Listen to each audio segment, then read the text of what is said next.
नमस्कार, सियासी अखाड़ा देख रहे हैं आप। मैं हूं आपके साथ वरुण गोयल। भारतीय जनता पार्टी ने मार्च के शुरुआत में एक पहली सूची जारी की थी जिसमें 6 नाम थे हरियाणा के, और फिर होली से ठीक पहले 4 उम्मीदवारों की सूची जारी की और कुल 10 नाम का ऐलान हो गया।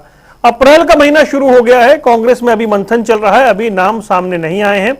जेजेपी में कमोबेश यही स्थिति है, नाम सामने नहीं आए हैं। इंडियन नेशनल लोकदल भी 1-2 सीटों पर ऐलान करने के बाद फिलहाल इंतजार की ही मुद्रा में है। अप्रैल शुरू हुआ है तो फिर बीजेपी की टीका टिप्पणियां शुरू हो गई हैं। बीजेपी के बड़े नेता भी कह रहे हैं कि अभी तक इन्हें नाम नहीं मिल रहे हैं, ये बंगले झांक रहे हैं, इन्हें पता नहीं लग रहा है, उम्मीदवार नहीं उतार पा रहे हैं। इस देरी की वजह क्या है और कितना इंतजार, या फिर कांग्रेस की अपनी रणनीति है, वो सही समय आने पर नामों का ऐलान करेगी, या फिर वाकई नामों का ऐलान करना इतना मुश्किल है, चयन इतना मुश्किल है, उसको समझेंगे। पहले रिपोर्ट देखिए।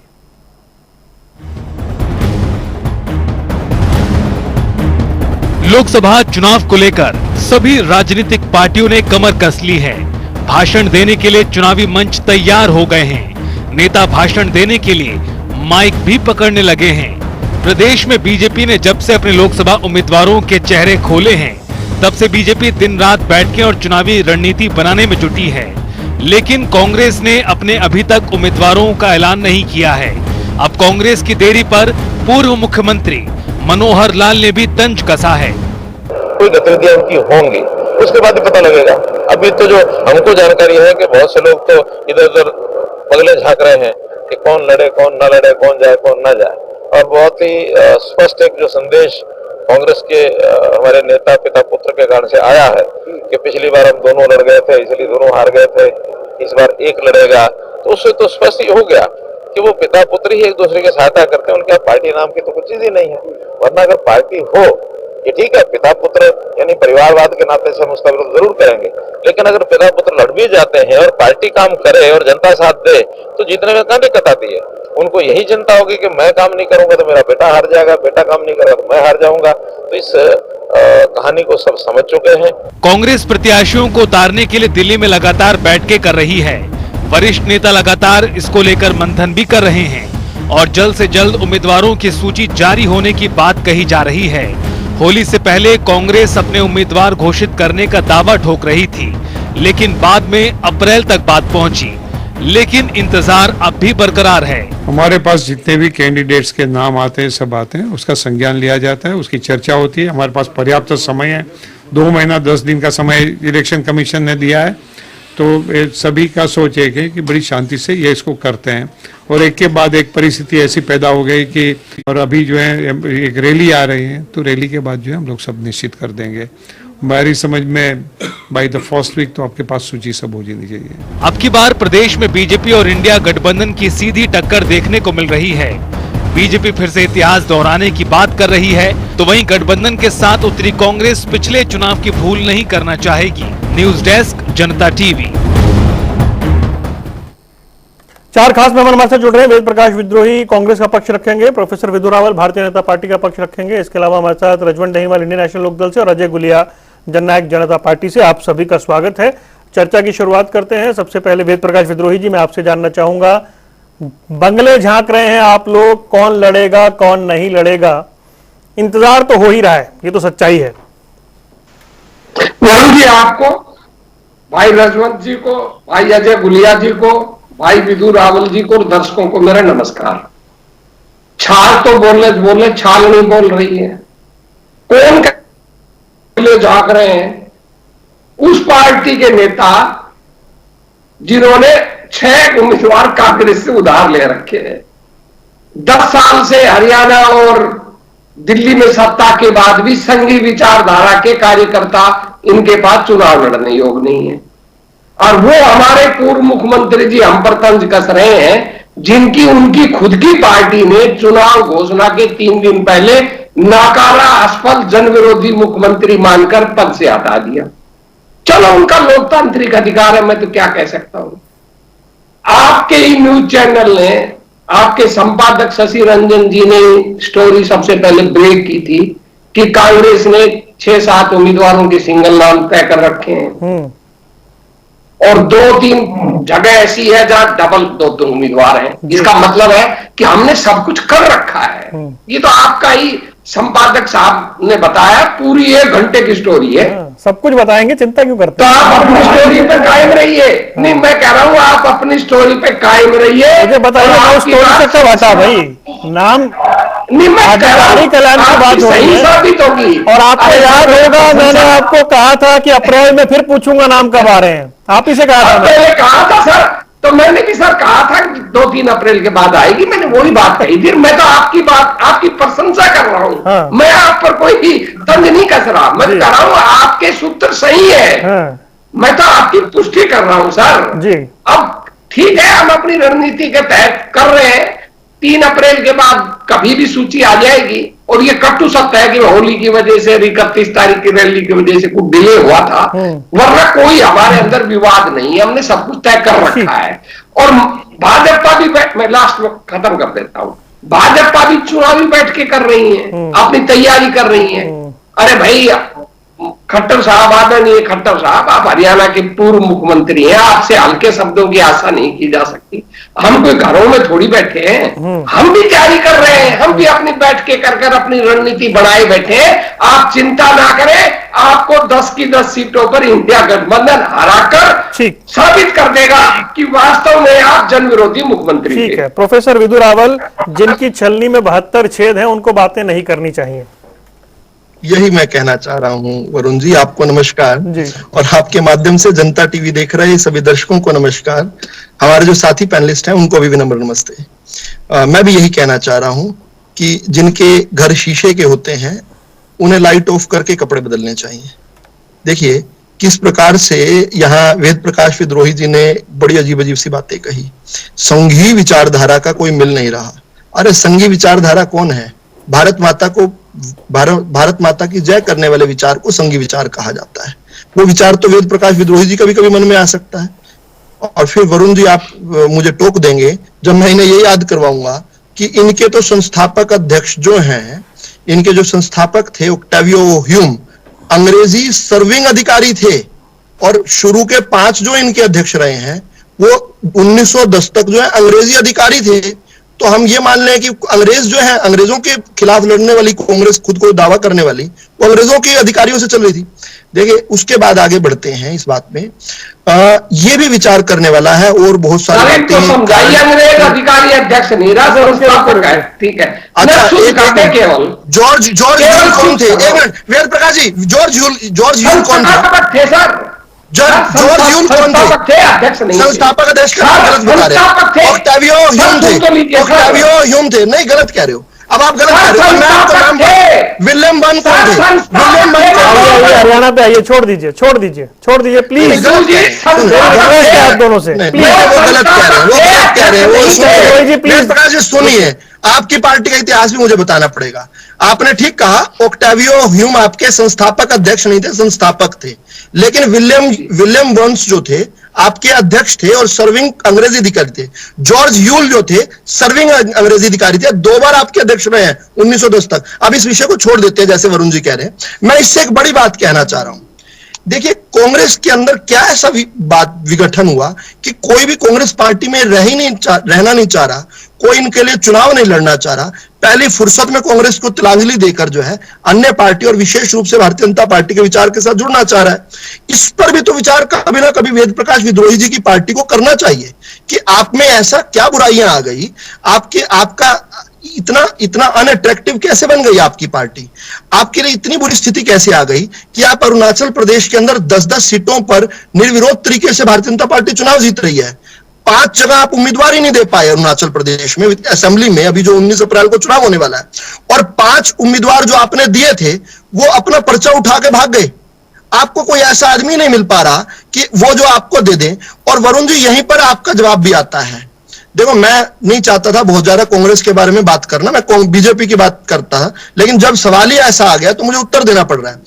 कांग्रेस के अंदर, और इस बात को दर्शक सुने कि क्या मैं ईमानदारी से बात कर रहा हूं, नहीं कर रहा हूं, कांग्रेस के अंदर टिकट पकड़ने वाले लोग नहीं है वरुण जी इस समय। ये स्पष्ट 2 अरफी बात बता रहा हूं। और इन्होंने इसलिए इसको डिले कर रहे हैं ताकि थोड़े दिन तक अपने उम्मीदवार को संभालना रहे।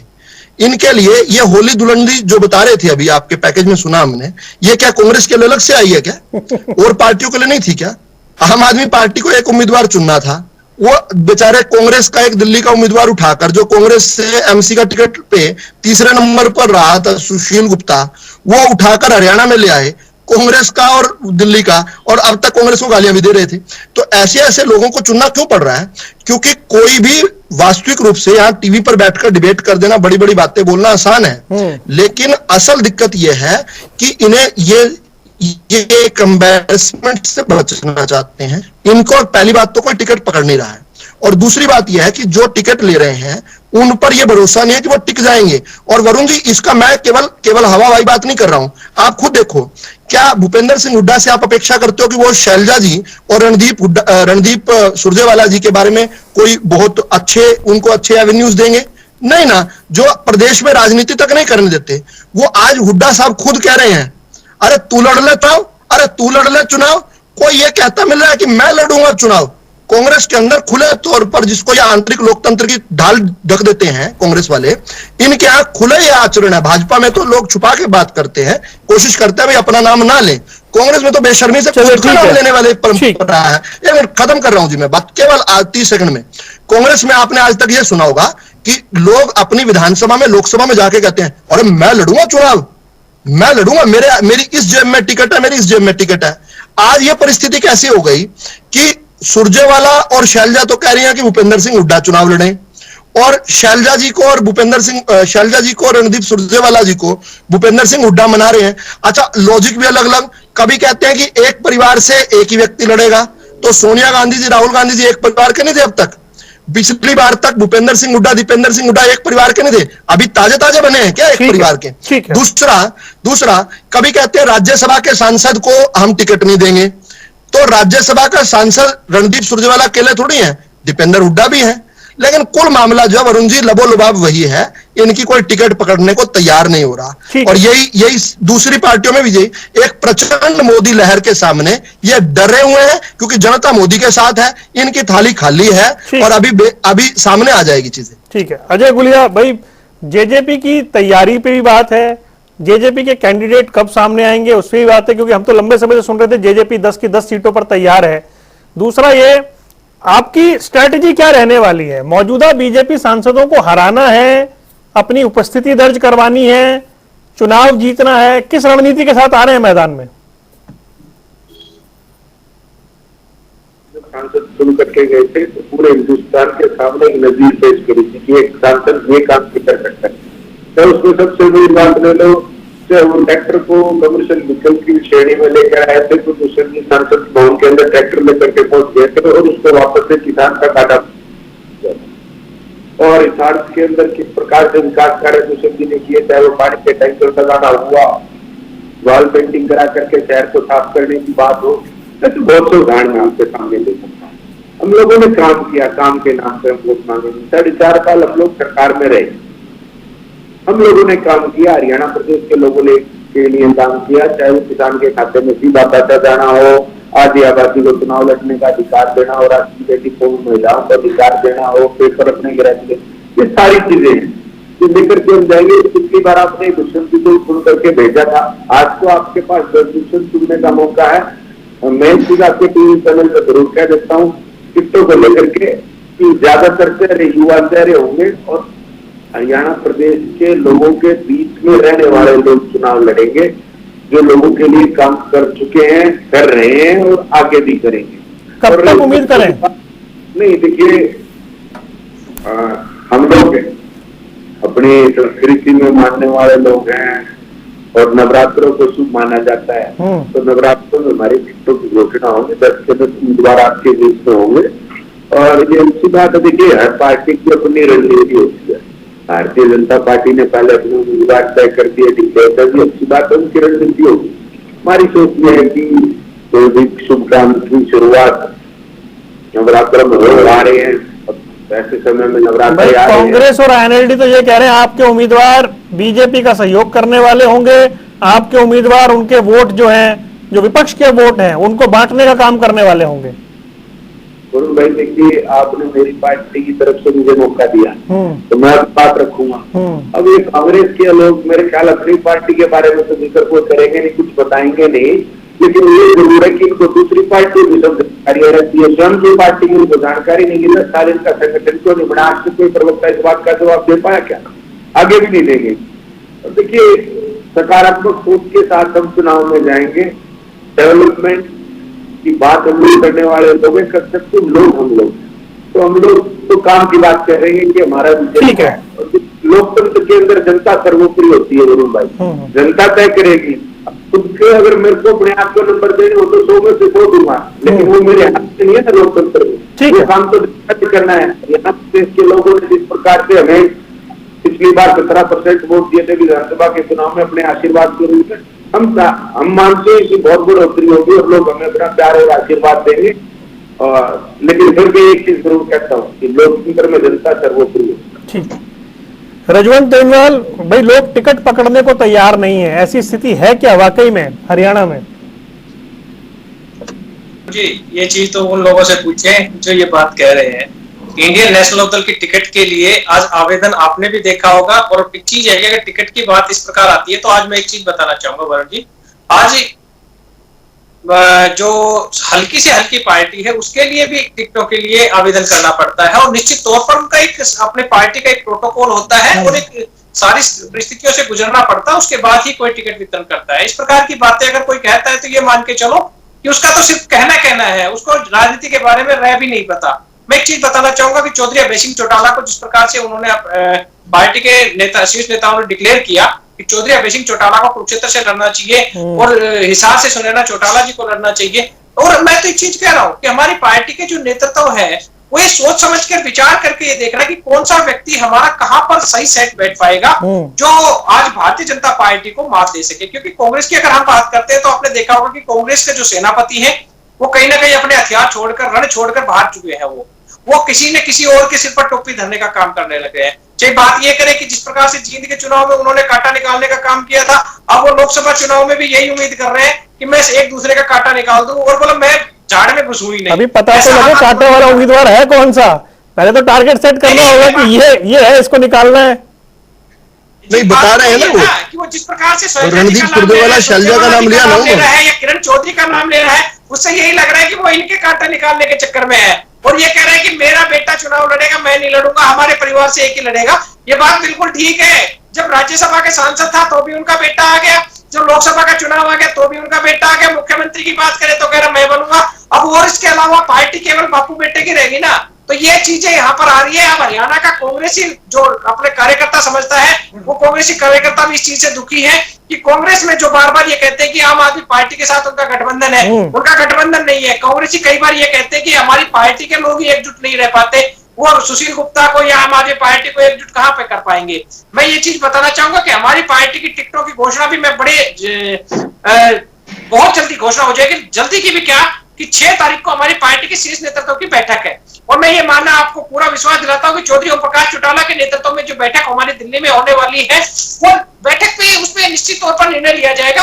और आपको एक चीज के और भी बताना चाहूंगा कि असल में अगर कोई हरियाणा के हितों की लड़ाई लड़ने वाला, अगर हरियाणा के युवाओं की लड़ाई लड़ने वाला, किसानों की लड़ाई लड़ने वाला अगर कोई व्यक्ति है तो चौधरी अभय सिंह चौटाला है। क्योंकि चौधरी अभय सिंह चौटाला ने जब भी समय मिला, जब भी मौका मिला, उन्होंने हरियाणा की हक की लड़ाई लड़ने का प्रयास किया। आज जो कांग्रेस, मैं मात्र 10 सेकंड में अपनी बात कर दूं, जो कांग्रेस बार बार ये कहती है कि हम मुख्य विपक्षी दल है, आपने कभी देखा कि चौधरी भूपेंद्र सिंह हुड्डा ने कभी हरियाणा के हितों की लड़ाई नहीं लड़ी? उन्होंने हमेशा भारतीय जनता पार्टी के अनुसार लड़ाई लड़ी। और जो आज जननायक जनता पार्टी ये कहती है कि हम 10 की 10 सीटों पर चुनाव लड़ेंगे, एक बार इनसे ये तो जरूर पूछे कि वो भारतीय जनता पार्टी को जिताने के लिए चुनाव लड़ेंगे। मैंने पूछ लिया भाई साहब, नहीं आपने किया है, लेकिन उन्होंने जवाब नहीं दिया ना। उन्होंने जवाब नहीं दिया। वो जवाब गोल मोल करके वो कह रहे कि 17.5% वोट आपको मिली, 17.5% वोट आपको नहीं मिली, 14.5% वोट मिली थी। एक बार नेट पे डाल के देख लीजिए। दूसरी चीज कि जब आपके इतने लोग छोड़ के चले गए तो 17.5% या 14.5% आपकी रही कहां? अब तो जनता के बीच में जाना है, जनता आपको देखेगी आप कितनी वोट दे। ठीक है वेद प्रकाश विद्रोही जी, भाई आपके लोगों ने हथियार डाल दिए, एक दूसरा ये सिर्फ बापू बेटे तक सीमित वाली बात फिर आ रही है, 2 और कांटा निकालने वाली प्रथा का एक बार फिर से जिक्र हो रहा है। अब रजवंत भी कह रहे हैं चलो 6 तारीख तक कुछ बता देंगे। अपना तो सीधा फंडा जो बता दे तारीख, हम तो अगले दिन पूछ लेंगे क्या हुआ। बड़े निर्दयी हैं आप वरुण जी। के अंदर जो रजिस्टर्ड पार्टी होती है उसको भी चुनाव लड़ने का अधिकार है। और निर्दलीय को भी चुनाव लड़ने का अधिकार है जी। और जिनको 10 वोट मिलती है वो भी चुनाव लड़ते हैं। ये लोकतंत्र है। अब ये कुछ भी बोले, कोई पंचायत का तो चुनाव हो नहीं रहा है जो लंबे चौड़े साथी लोग दावा कर रहे हैं। ये लोकसभा का चुनाव हो रहा है देश का, और सारा देश 2 भागों में बटा हुआ है।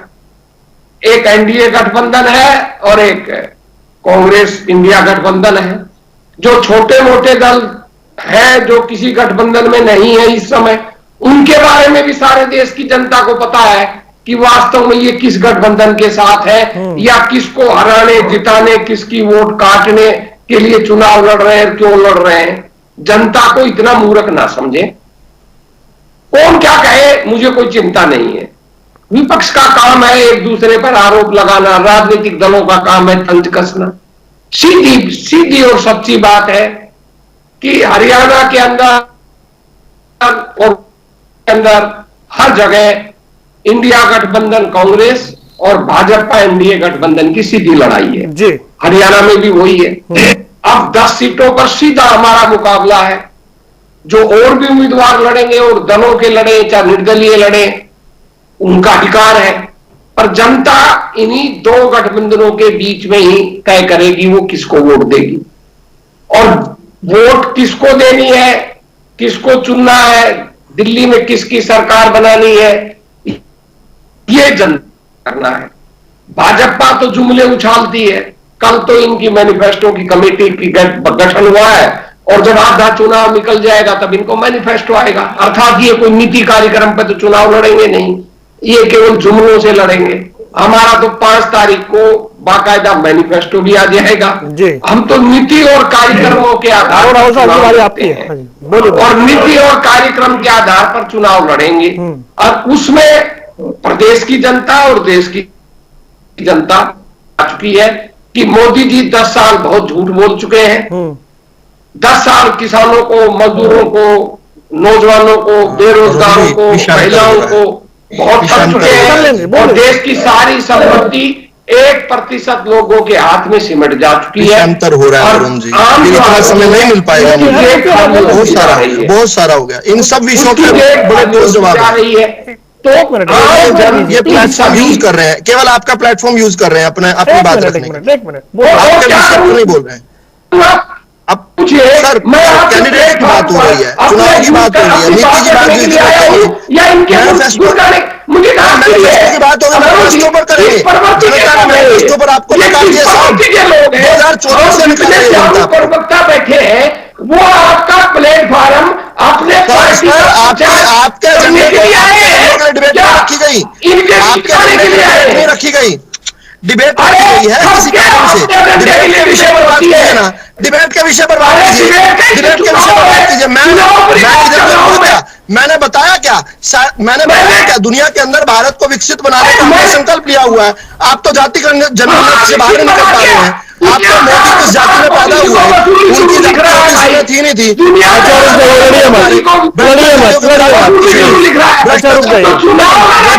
ठीक नहीं है ये हर डिबेट में कम कर अच्छा, लेकिन विषय पर बात हो, चुनाव किस पर बात हो, कार्यक्रम और नीति के आधार पर तो लड़ा। अभी उम्मीदवारों के विषय पर बात हो रही है, कार्यक्रम में करो ना। अरे हम वंदे मातरम वाले लोग, वंदे मातरम वाले लोग, लड़िए अरे प्लीज डिबेट को ट्रैक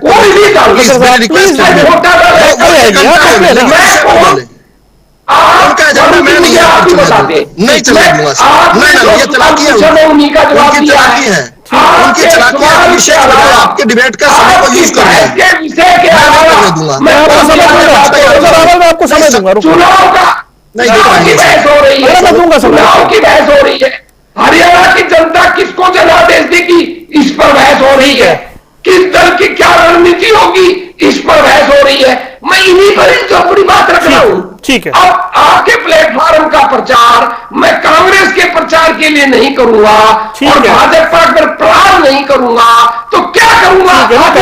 करिए, मैंने कभी रोका क्या आपको? क्या बात कर कभी रोका है क्या आपको? रखिए अपनी बात, ठीक है। नहीं, मैं आपको नहीं कर रहा। हाँ, अगर मैं कोई अभद्र शब्द बोल रहा हूँ ना, अभद्र, ऐसा मैं समझ बोल रहा हूं, जी। कोई गलत आंकड़ा गलती से दे रहा हूं, तब आप टोक कर पूछ सकते हैं ठीक भाई है। आपकी गलती है। ठीक है प्रोफेसर रावल भाई, अगर उनके उम्मीदवार नहीं आए तो आपका मैनिफेस्टो नहीं आ रहा, आपकी वहां देरी है। देखिए, अब मैनिफेस्टो वाला विषय आपने उठा ही दिया है तो इस पर जवाब आना चाहिए। कांग्रेस के लिए मैनिफेस्टो बनाने वाले लोग कौन है? वो जो एक सुपर कैबिनेट चला करती थी सोनिया गांधी की, जो एनएसी का जिसका नाम दिया गया था, वही लोग जो है अलग अलग इन्होंने अपने इकोसिस्टम में बिठाए हुए हैं। उन्हीं के आंकड़े, जैसे सीएमआई वाला अपना जो व्यक्ति है महेश व्यास, ऐसे ऐसे व्यक्ति जो जिनका 5 साल तो प्रोपेगेंडा के लिए अपना उनके आंकड़ों को यूज करते हैं, जो जोर शोर से फंडेड लोग हैं। इन्हें करना क्या है? 5 लोगों ने बैठकर, एंटी इंडिया जो मानसिकता के लोग हैं, उन्होंने बैठकर यहाँ पर एक कागजों पर पॉइंट्स तो लिखने हैं, इनके लिए आसान है। लेकिन भारतीय जनता पार्टी क्या कर रही है? भारतीय जनता पार्टी ने 1 करोड़, वेद प्रकाश जी सुनिए, 1 करोड़ संकल्प पत्र के लिए सुझावों का संकलन किया। 1 करोड़ लोगों ने सुझाव दिया कि अगले 5 साल तक भारतीय जनता पार्टी को जो सुशासन में वो कौन कौन से विषयों पर काम करता देखना चाहते हैं, उसका सबका संकलन किया गया। और उसमें जो विशिष्ट विषय हैं उन पर आज जो है ठाकुर राजनाथ जी की अध्यक्षता में एक बैठक हुई है, जिनको हम मैनिफेस्टो में हम डालने वाले हैं। आपका ये कहना हमारा 5 को आ जाए या हमारी 7 को आ जाएगा, शायद उसमें भी कहीं, उस रेस में भी कहीं हम जीत ना जाएं। लेकिन आप तो यहाँ, आपकी जो सोनिया गांधी की किचन कैबिनेट है वो तय करती है कि देश की नियति क्या होने वाली है। यहाँ पर हम भारत की जनता की पार्टी हैं, भारत की जनता ने जो विचार रखा है, ऐसे 1 करोड़ हमने संकल्प पत्र के लिए सुझाव जो है उनका संकलन किया है। उसके बेसिस पर हम संकल्प पत्र बनाएंगे जो मोदी की गारंटी होंगे, और मोदी की गारंटी यानी गारंटी पूरी होने की गारंटी। वरुण जी, आपने जो बात रखी थी, इन्होंने हमारे साथी दोनों जो प्रवक्ता हैं, मैं इन दोनों की बातों से सहमत हूं। रजवंत डहनीवाल जी ने जो बात रखी थी कांटा निकालने वाली, मैं इनकी बात से भी सहमत हूं। और वेद प्रकाश जी ने जो कहा था कि 2 ही मोर्चे हैं जो लड़ रहे हैं, एक प्रधानमंत्री मोदी जी के नेतृत्व में एनडीए, और दूसरा प्रधानमंत्री के विरोधियों का जो एक समूह जो है, एक भ्रष्टाचारियों वाला समूह, ये 2 ही हैं। बिल्कुल ठीक। मैं सबसे बड़े भ्रष्टाचारी तो मोदी है। बीच में नहीं बोलेंगे। वेद प्रकाश जी मुझे रोक दिया था बोलने से, प्लीज। ऐसे आप तो अच्छे आदमी हैं, बढ़िया आदमी, भले आदमी हैं। तो मैं दोनों की बात से सहमत हूं। अब दोनों की बात कैसे?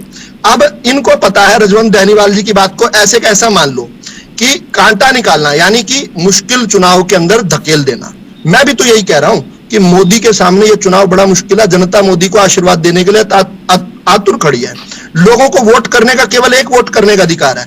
आज देश का गरीब घर से निकलकर 2-2 वोट करना चाहता है। कहता है यार 1 वोट से हम जो मोदी जी ने हमारे लिए काम किया है, हमारा पेट नहीं भर रहा 1 वोट से, हमें और मौका दो। हम मोदी जी, चाहता हूं देश की धरती तुझे कुछ और भी दूं। और इसी तरीके से वरुण जी, अब और ये कांटा क्यों निकल रहा है? यही बात जो है, यही मैं कह रहा हूं। भारतीय जनता पार्टी के सामने चुनाव लड़ना आज के समय में यानी चुनाव हारना है। अब चुनाव हारना भी हो जाए चल जाए, लेकिन ये लाखों लाख वोट से हार रहे हैं। पिछली बार देश में नंबर 2 पर जो सीट रही थी करनाल, 6,57,000 वोटों से जीते थे हम। नंबर 3 जो हम जीत हुई थी पूरे देश में, वो भी हरियाणा से थी, फरीदाबाद, कृष्णपाल गुर्जर जी। तो मतलब जो 6.5 लाख से वोट से हार जाएंगे, फिर 4-5 महीने बाद फिर चुनाव आएगा, फिर वेद प्रकाश जी की पार्टी जो कि आमतौर पर बहुत हवाई बातें करती है, या रजवंत जी की बातें जो कि मतलब जमीन से बिल्कुल ही ऊपर होती हैं, जिनकी कोई वास्तविकता नहीं होती, ये किस मुंह से बताएंगे लोगों को? इतनी बुरी तरह हार के। तो अभी दिक्कत यही है, यही इन्हीं के सामने वरुण जी, दिक्कत इनकी दिक्कत समझो ना। आपने वादा किया था समय देंगे, फिर आप अपने वादे से चलो, आप इतना ही समय देना था आपने, आप बड़े दिल के व्यक्ति। चलो मेरे को एक और मौका दे दीजिएगा। और ठीक है, प्रयास करूंगा। अजय गुलिया जी, भैया जवाब आपने नहीं दिया, क्या आप वाकई बीजेपी को हराने के लिए चुनाव मैदान में खिलाड़ी उतारेंगे? और भाई, ना तो किसी को हराने का, ना किसी को जिताने का सवाल है। अब हरियाणा प्रदेश की जनता को जिताने के लिए चुनाव मैदान में है। हम लोगों ने पहले भी जब संसद में गए थे तो लोगों की आवाज उठाई थी। मैं कहना चाहता हूँ 10 के 10 भाई साहब, मैच तो खेला ही जाता है जीतने के लिए, बोल तो दीजिए हाँ अभी हमें जीतना है। नहीं, बिल्कुल तय है, हमें 100% जीत के लिए चुनाव मैदान में है। और रही बात दूसरी, देखो आदमी अतीत से सीखता और भविष्य की कल्पना करता है। सबसे बड़े सांसद जो भारतीय जनता पार्टी के जीत करके गए थे, उनका लोकसभा में क्या रिकॉर्ड रहा? क्या किसी ने तो हरियाणा प्रदेश के हकों की आवाज उठाई? हिसार के जो ब्रजेंद्र सिंह जीत के गए थे, कभी संसद में हिसार के हितों के लिए बोलते दिखे, कभी अरविंद शर्मा रोहतक के हितों के लिए बोलते दिखे या रोहतक में दिखाई दिए? ये तो आपको अब याद आया ना गठबंधन टूटने के बाद भाई साहब? नहीं देखिए, मैं एक और क्या देता हूँ वरुण भाई, हम लोगों ने गठबंधन में काम किया, गठबंधन का धर्म निभाया, और गठबंधन की सरकार ने हरियाणा प्रदेश किसी सांसद ने पार्लियामेंट में परफॉर्म नहीं किया, ये आपने इससे पहले नहीं बोला ना? 12 मार्च से पहले तो नहीं बोला आपने? नहीं देखिए वरुण भाई, आज जब सांसदों का चुनाव रहा, आज उनका रिपोर्ट कार्ड पेश करने का समय, ठीक कहने को ठीक है वरुण भाई, 1 मिनट का समय दो मुझे। ठीक है भैया। की भारतीय जनता पार्टी के मुख्यमंत्री ने काम नहीं किया, लेकिन मैं बात बिल्कुल नहीं कहूंगा। मनोहर लाल जी के नेतृत्व में सुशील जी उप मुख्यमंत्री थे, दोनों ने मिलकर हरियाणा प्रदेश की प्रगति उन्नति के लिए काम किया और बहुत बेहतरीन से काम किया। और मैं ये भी कहूंगा कि जो पहले भी मुख्यमंत्री रहे हैं, उन्होंने हरियाणा प्रदेश के लिए उन्होंने भी काम किया। कोई ये कह देना कि किसी ने काम नहीं किया, बिल्कुल गलत होगा।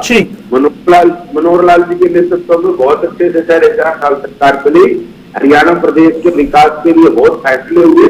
हाँ, कुछ फैसले जो हम और चाहते थे वो नहीं हुए थे, 5100 रुपए पेंशन की बात कर लो, वो फैसले नहीं हुए। शायद इसी वजह से हम लोग चुनाव में साथ नहीं जा पाए कि कुछ फैसले हमारे जो थे, जो हमारे मैनिफेस्टो थे, वो हमारी मांगे कुछ पूरी नहीं हुई। यही कारण है कि हम चुनाव में साथ नहीं गए। अब किसी को आज कुछ कह देना वो बात नहीं है, लेकिन ये तो तय है। आप देख लो, 10 के 10 जो सांसद जीत करके गए थे, क्या उनकी परफॉर्मेंस वैसी थी जो होनी चाहिए थी? लोगों ने अपने एमपी लैब के फंड को भी लैब किया। देखिए, मैं ऑन रिकॉर्ड की बात कर रहा हूँ। सुशील जी जब 2014 में सांसद बने तो उनसे पूर्व के जो सांसद थे कुलदीप, उनका फंड भी जो बचा हुआ था उसको भी ला करके हिसार के अंदर लगाने का काम किया। अब कितने सांसदों का फंड लैप्स हुआ है, उससे नुकसान किसका हुआ? उन 10 के 10 लोकसभा क्षेत्रों का नुकसान हुआ ना, हरियाणा प्रदेश के लोगों का नुकसान हुआ। अगर वो 100 करोड़ से 200 करोड़ से अगर वो पैसा लगता तो हरियाणा प्रदेश के अंदर कितनी योजनाएं आती? ठीक है। अब देखिए, ये तय हरियाणा प्रदेश के लोग करेंगे। हम 10 की 10 लोकसभा सीट जीतने के लिए चुनाव मैदान में होंगे। एक से एक बढ़िया मेहनती लोगों के बीच में रहने वाले प्रत्याशी होंगे, साफ सभी के प्रत्याशी होंगे। और आपके टीवी चैनल पे कोई घोषणा कर देता हूँ, ज्यादातर चेहरे युवा चेहरे होंगे जो हरियाणा प्रदेश की। हाँ, अजय गुलिया भी युवा है भाई। ठीक है, नहीं बिल्कुल नहीं। मैं आपके चैनल पे कहता हूँ, हो सकता है, देखिए हो सकता है वो सबसे मेरा रोहतक लोकसभा क्षेत्र में है, ये तो पार्टी तय करेगी। चलिए ठीक है, चलिए पार्टी तय करेगी, अच्छी बात है। रजवंत, आपने सुना भाई, जवाब क्लियर दिया, जीतने के लिए चुनाव में उतर रहे हैं, कोई कंफ्यूजन नहीं है।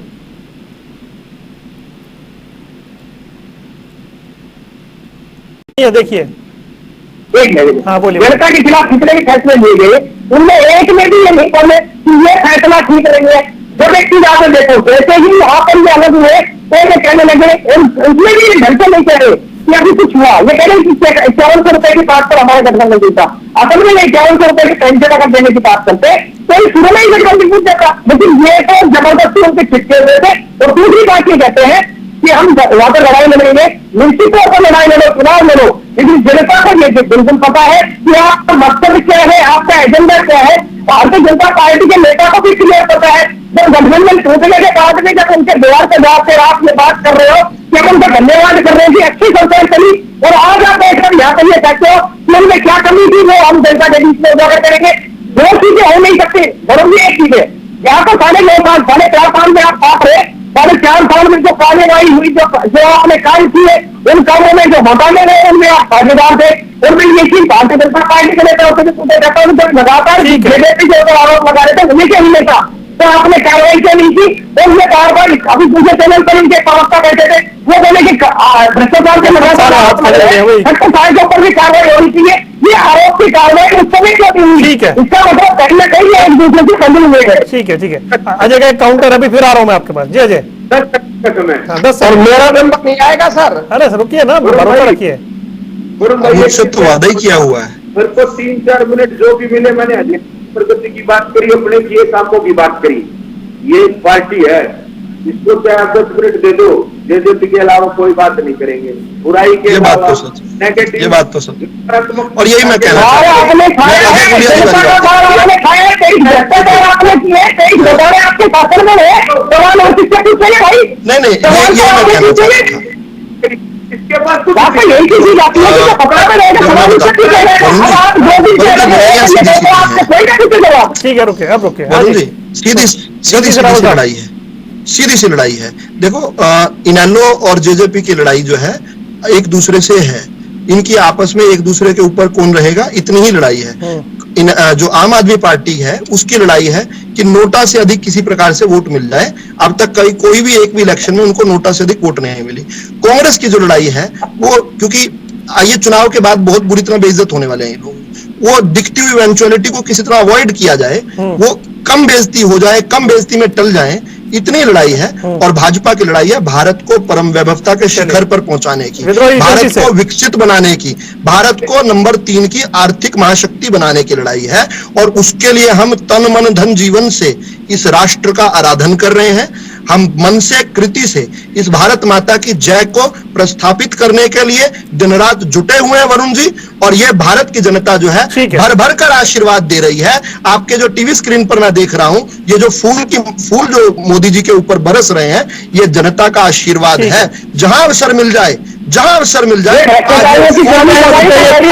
आज वो फूल भी अपने, नहीं वरुण जी, अंतिम बात कह रहा हूं वरुण जी, ये जो फूल गिर रहे हैं ना, ये फूल भी जो है अपने आप को सौभाग्यशाली मान रहे हैं। उस परम वैभवता की तरफ बढ़ते हुए कदमों की तरफ गिर रहे हैं, जिसने भारत माता की जय जो है उसका डंका विदेशों में बजवा दिया। ये तो सोनिया माता के लोग, सोनिया माता के लाल थे। भारत माता किसी ने तो भारत माता